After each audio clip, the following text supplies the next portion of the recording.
Item number SCP-302. Object class safe. Special containment procedures. SCP-302 is to be kept in sight, redacted, under Safe 3 protocols. Artifact should be handled with gloves at all times, and utmost precautions should be taken to ensure that the artifact does not make skin contact with unauthorized personnel. Any personnel not scheduled for testing that begin showing signs of SCP-302's effects may apply for termination. All subjects suffering from SCP-302's affliction should be terminated after no longer than 8 days due to data expunged. Description: SCP-302 is a small tin sculpture with a bronze patina finish depicting 2 ants carrying a leaf. Whenever a human makes direct skin contact with the artifact, they will invariably find a single, small, relatively harmless ant on their person within hours.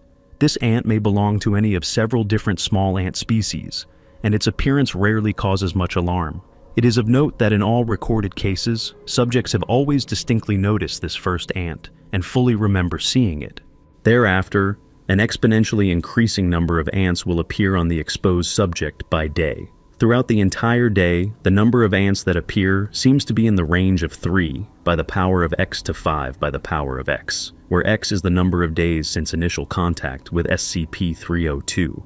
As time progresses, the ants not only increase in number, but also change in species. Smaller, minimally harmful species appear at first, later transitioning to larger species or species with more painful stings or bites.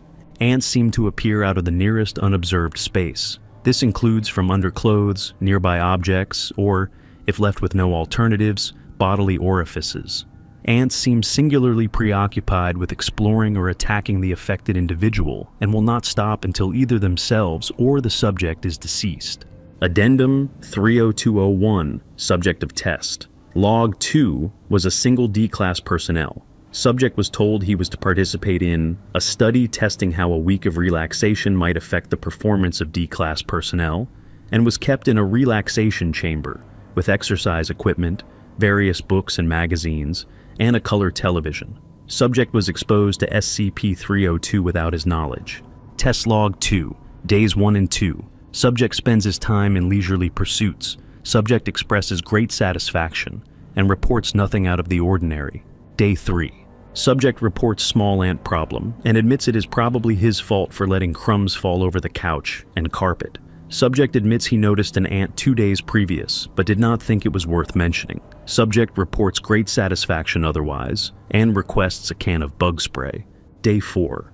Subject reports that ant problem persists despite his best efforts to spray the room, and that the ants have become more numerous and occasionally painful. Subject reports that the ants seem bigger and different from those he saw the day before. Subject still reports relative happiness with the experiment. Day 5. Subject reports great annoyance and increased pain, as ants are now nearly always on his person.